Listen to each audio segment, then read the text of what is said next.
Vladimir Putin telefonou para Nicolás Maduro, enquanto também o ditador venezuelano busca suporte junto a outros regimes totalitários. Nós vamos tratar disso aqui no nosso Caravelas News. Eu sou o Paulo Henrique Araújo, é um grande prazer estar aqui com vocês no canal do professor Marcelo Andrade, que sempre gentilmente abre esse espaço para que possamos falar sobre geopolítica e também trazer notícias num nível mais técnico para vocês. Bom, pessoal, já vou pedir para você deixar o seu like, isso é importante, é novo, não deixe de se inscrever aqui também no canal. E hoje a gente tem bastante coisa para conversar. Bom, o tema da Venezuela veio esquentando muito nas últimas 2 semanas, mais do que já estava, mas principalmente nas últimas 48 horas. E é aí que eu quero trazer para vocês aí informações mais do campo. Bom, para chegar aqui nessa questão do telefonema que aconteceu hoje, que partiu de Vladimir Putin para Nicolás Maduro e foi anunciado pelo Kremlin, eu preciso trazer aqui alguns outros bastidores. Como vocês viram, aconteceu nesta quarta-feira a entrega do Prêmio Nobel da Paz, que foi endereçado a Maria Corina Machado, a principal opositora ao lado de Edmundo Gonçalves Urrutia, que é o presidente eleito e reconhecido pela maioria dos países no mundo e atualmente, né, está no exílio. Bom, Maria Corina Machado era esperada para a premiação e ela não chegou a tempo. E quem recebeu ali foi a sua filha a premiação e também chamou muita atenção a presença de sua mãe lá na Noruega.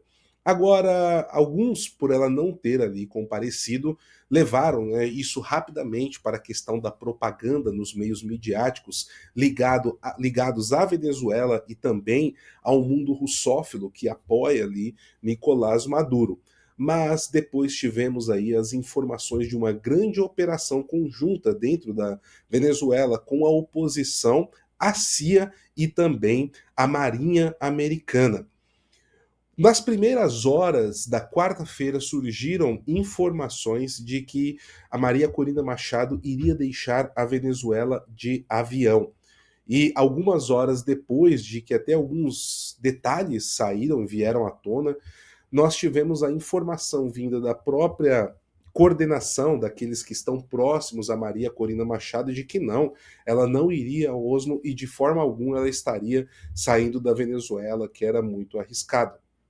E depois tivemos, horas depois, em torno de 5 a 6 horas desse comunicado, a informação vinda da própria Maria Corina Machado que ela estava fora da Venezuela e a caminho de Oslo.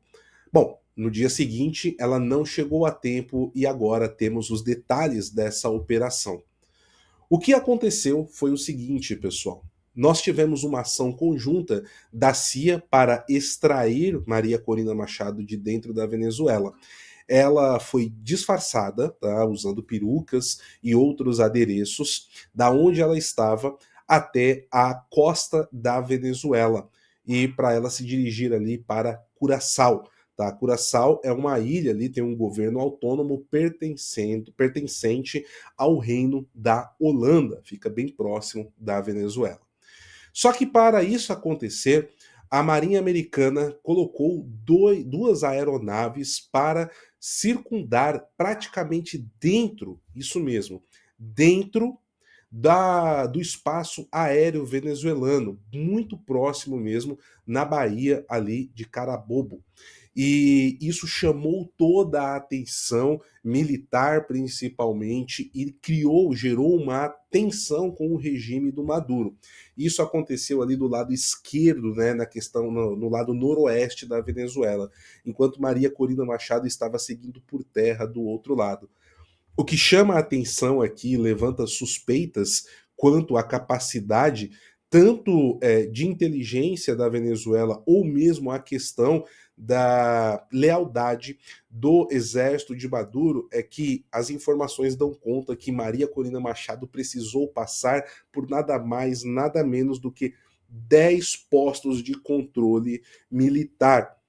E agora, pessoal, fica a dúvida: ela estava escondida, ela estava disfarçada, ou foi pago propina, tanto pelos agentes da CIA quanto, né, pela oposição.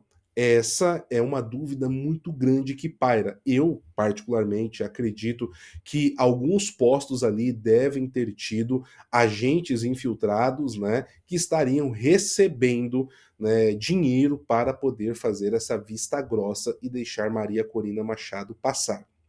Chegando na costa, ela pegou um barco, tá? Um barco pequeno, aonde ela iria se dirigir para Curaçao. A questão que envolveu aí uma outra ação que envolvia os Estados Unidos da América, porque existia ali o perigo de essa embarcação ela ser abordada por outras embarcações, principalmente as temidas lanchas rápidas armadas com ponto .50 provenientes do Irã, tá, que foi vendido ali para a Marinha da Venezuela desde 2022, começou a chegar, 2021, 2022 começou a chegar, né, esse equipamento militar para a Venezuela vindos do Irã, ou até mesmo outras aeronaves venezuelanas. Então, as fontes indicam que existia uma ordem que caso essas lanchas se aproximassem, ou mesmo alguma aeronave a um determinado perímetro da embarcação, a Marinha Americana e os caças da Marinha Americana, caças da Marinha PH, sim, porque esses caças são aí pertencentes aos porta-aviões que estão na região, tá? Então, os Navy SEALs também, que são uma força terrestre da Marinha Americana, né? A Marinha Americana possui caças e possui aparato ali terrestre também dentro dos seus combatentes. Então, esses caças eles poderiam entrar no território venezuelano e abater essas aeronaves. Isso não aconteceu, mas o mar ele estava bastante agitado, tá? E pela agitação do mar, a informação foi de que Maria Corina Machado começou a passar mal, ela que estava já há mais de um ano em ambiente fechado, isolado, sem praticamente ali ver a luz do dia, né? Então ela começou a passar mal e houve um contato, né, da embarcação com uma base americana que enviou um helicóptero. Assim que ela entrou no perímetro de águas internacionais, esse helicóptero encontrou a embarcação, baixou próximo ali, já ao nível do mar praticamente, e ela foi extraída junto com outras pessoas que estavam dentro da embarcação, enquanto, né, depois alguns outros levou a embarcação até o destino para onde ela estava indo. Maria Corina foi levada então a uma base militar dos Estados Unidos, que não foi informada qual, tá? Eu acredito que pode ter sido em Trinidad e Tobago, que fica mais à direita ali no mapa, e ali ela recebeu tratamento médico, tomou alguns remédios e passou por exames. Os médicos, tá, ligados aí às Forças Armadas Americanas, não deram a indicação para que ela embarcasse imediatamente. Ela precisou ficar algumas horas em observação. E justamente esse período que ela ficou ali de algumas horas, não se sabe exatamente quantas horas ela ficou em observação, ela acabou perdendo o tempo necessário ali para chegar à premiação. Depois que ela recebeu a alta médica, foi para a premiação. Chegou, ficou no Grand Hotel lá em Oslo e as imagens, né, são muito bacanas dela encontrando a mãe, a filha e principalmente ali uma apoiante que ela tem dentro dos Estados Unidos, que é a deputada pela Flórida, Maria Elvira Salazar. Sim, aquela da foto do ministro Alexandre de Moraes, que rodou o mundo no ano passado, né? Acredito que muitos dos senhores vão se lembrar dessa imagem. E ali foi também a junção, né, de uma pessoa que apoiou muito a causa venezuelana dentro dos Estados Unidos e vem apoiando, porque Maria Corina Machado vem do ambiente de mídia, tá? Ela é apresentadora e jornalista de origem e ela utilizou muito desses contatos, né, para divulgar e levar a vários veículos de mídia dentro dos Estados Unidos, principalmente na Flórida, a luta da oposição venezuelana. Então, essa foi a operação que nós tivemos e que chamou muito a atenção. E no meio de tudo isso, nós tivemos ontem também a apreensão de um navio petroleiro dos Estados Unidos, da Venezuela pelos Estados Unidos da América. E essa apreensão chamou muito a atenção, porque o navio teria ligações com o Irã e faria parte da frota fantasma da Rússia. O próprio presidente americano Donald Trump, ele fez o anúncio da apreensão desse petroleiro que já era sancionado, tá? Esse petroleiro era sancionado pela OFAC, da Secretaria do Tesouro americano, e estaria operando sem ali as devidas regulamentações, podemos colocar aqui dessa forma para os senhores. Fato é que o próprio presidente Donald Trump deu indícios de que pretendia ficar com esse petroleiro apreendido e tomar posse do petróleo que estava ali dentro. Isso não é confirmado, mas ele deu aquelas respostas do Donald Trump nas coletivas. Pode ser que a gente fique com ele, né? Vamos ver o que vai acontecer. Mas isso é um outro fato que nós temos. E levou aí a várias repercussões diplomáticas, tá? Ontem ainda, o Ministério das Relações Exteriores do governo Maduro, da ditadura de Maduro, trouxe ali uma admoestação pública falando que agora estava claro que a questão não era o narcotráfico, que a questão eram as riquezas internas da Venezuela, era o petróleo que pertence ao povo bolivariano, entre outras coisas, e que era uma ação imperialista, né? Um discurso que nós conhecemos bastante quando vem aí, principalmente da esquerda latino-americana e também das bases do Foro de São Paulo. Também tivemos, né, uma repercussão vinda do ministro das Relações Exteriores da Rússia, o senhor Sergei Lavrov, que em uma exposição pública dentro da Rússia, ele cobrou ali dos Estados Unidos uma justificativa plausível para a apreensão desse petroleiro, que tem interesses russos ligados diretamente, como eu expliquei agora há pouco, e que isso era uma violação do direito internacional e que a Rússia estaria sempre interessada pelos esforços de paz e que nada, tá? Nada daquilo que acorde ou que prejudique a paz internacional e o direito internacional entre as nações deveria ser feito pelos Estados Unidos. Vale lembrar que a Rússia está há 4 anos, né, em uma guerra de invasão, e até mesmo podemos colocar assim, nos termos revolucionários, imperialista dentro da Ucrânia. Mas isso, obviamente, não vem ao assunto para Sergei Lavrov nessa posição. Além disso, tivemos Maria Zakharova, que é a porta-voz do Ministério das Relações Exteriores da Rússia, dando um recado sutil diplomático, que o presidente Trump deveria encontrar uma solução pacífica e não começar um outro conflito que poderia ficar não somente dentro da Venezuela, mas envolver todo o hemisfério ocidental.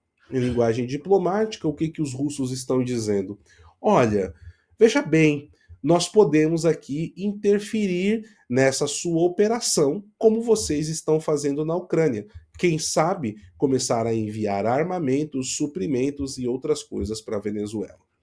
A questão que talvez muitos dos senhores se perguntem é: será que a Rússia hoje tem a capacidade financeira, logística e até mesmo disponibilidade desses equipamentos? Eu não tenho como responder essa pergunta com 100% de certeza, mas aqui a gente pode tratar do que o recado diplomático tendia a dizer, e o fato é justamente esse. Agora, nesta quinta-feira, na parte da tarde, o Kremlin informou que o presidente da Rússia, Vladimir Putin, em pessoa, ligou para Nicolás Maduro e o tranquilizou que todos os apoios e todos os acordos que são firmados entre os dois países seriam mantidos.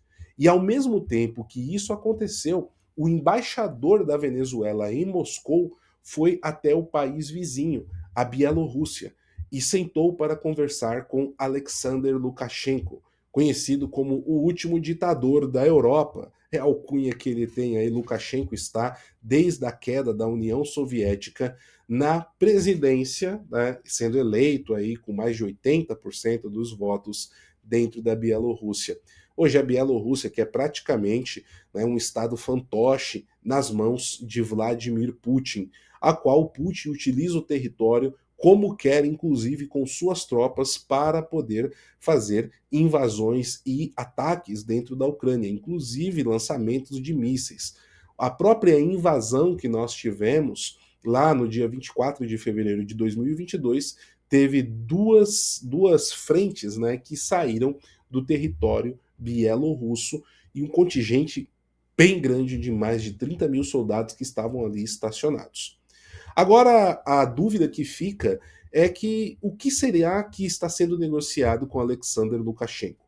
Foi a segunda reunião do embaixador venezuelano com Lukashenko nos últimos 17 dias e começa-se a especular que nós teríamos aí talvez a disposição da Bielorrússia de fornecer o seu território ou até mesmo aí, né, a sua proteção diplomática para Nicolás Maduro, que ainda tenta negociar uma saída anistiada e um governo de transição que deixe a sua vice Delcy Rodrigues como a presidente da Venezuela.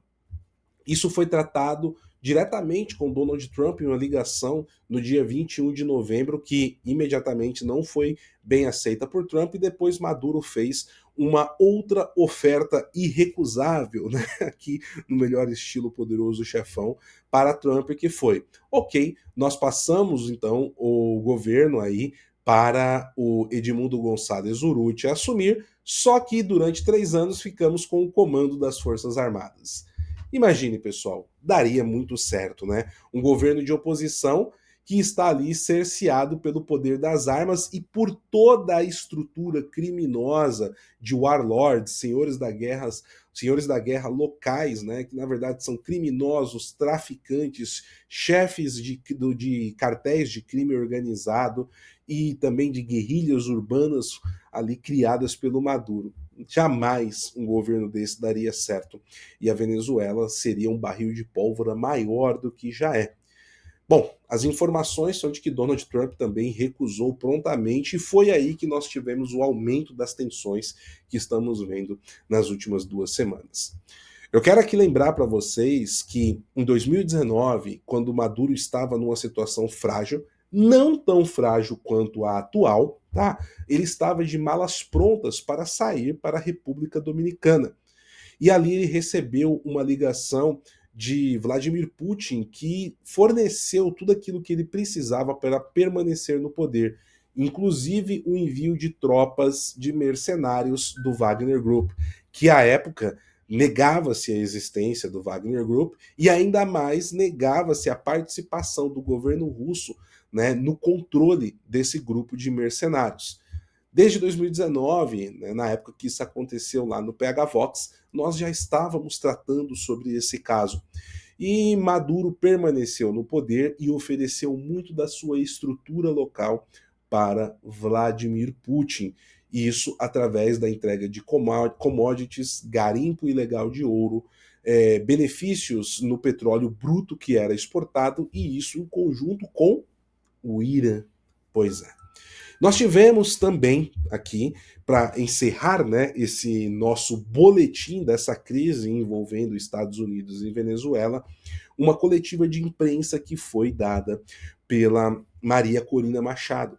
E ela, recebendo o Prêmio Nobel da Paz, foi questionada por alguns repórteres se ela, como ela via essa questão, se ela apoiaria uma incursão de um outro país, uma invasão da Venezuela.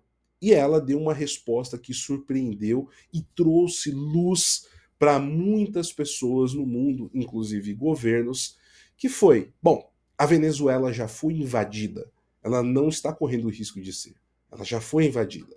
E ela foi invadida por agentes russos, agentes iranianos e cubanos, e mais do que isso, pelos cartéis e os guerrilheiros da Colômbia, e mais, também por grupos terroristas como o Hamas e o Hezbollah, que operam e sustentam o regime de Nicolás Maduro. E isso, pessoal, foi dito em inglês em frente às câmeras do mundo inteiro, está gerando uma grande repercussão.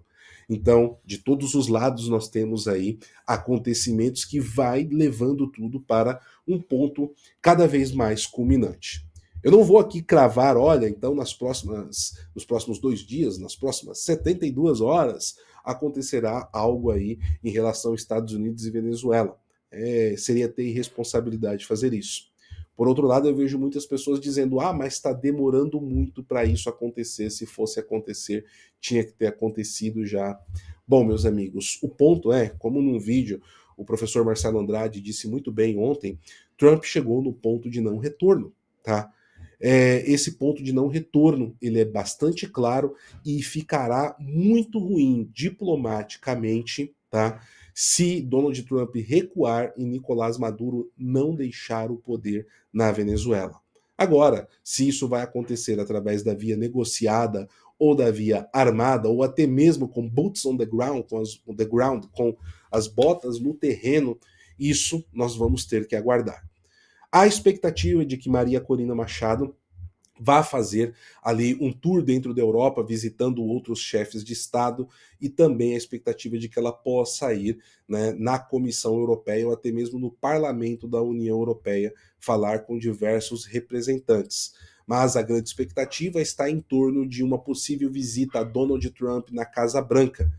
Ela, junto com os membros da oposição, nos últimos dias apresentaram um plano do dia seguinte, como está sendo chamado, porque existe uma preocupação muito clara. O que vai acontecer com a Venezuela se o Maduro cair? O que vem depois? Né? Um novo Iraque, um novo Afeganistão?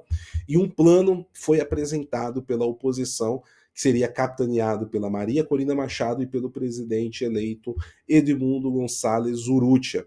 As informações dão conta que a Secretaria de Estado, capitaneada por Marco Rubio, né, na administração Trump, ficou surpreso, eles ficaram surpresos com o plano positivamente. O plano seria contundente e Donald Trump teria a oportunidade de discutir isso mais diretamente com Edmundo Gonçalves Urrutia e Maria Corina Machado. Pois é, meus caros, tendo mais informações aí, a coisa está esquentando rapidamente. Obviamente, nós traremos aqui para vocês no Caravelas News. Não deixe de dar o seu like e também de se inscrever no canal se você for novo por aqui, tá certo? Eu sou o Paulo Henrique Araújo, lá do canal PH Vox. Como sempre, uma alegria imensa estar com vocês. Agradeço mais uma vez o espaço aqui cedido pelo professor Marcelo Andrade e também pelo querido Gabriel, que abre essa oportunidade de eu bater um papo para um público tão seleto quanto vocês. Um forte abraço, fiquem todos com Deus e até a próxima. Tchau, tchau, pessoal.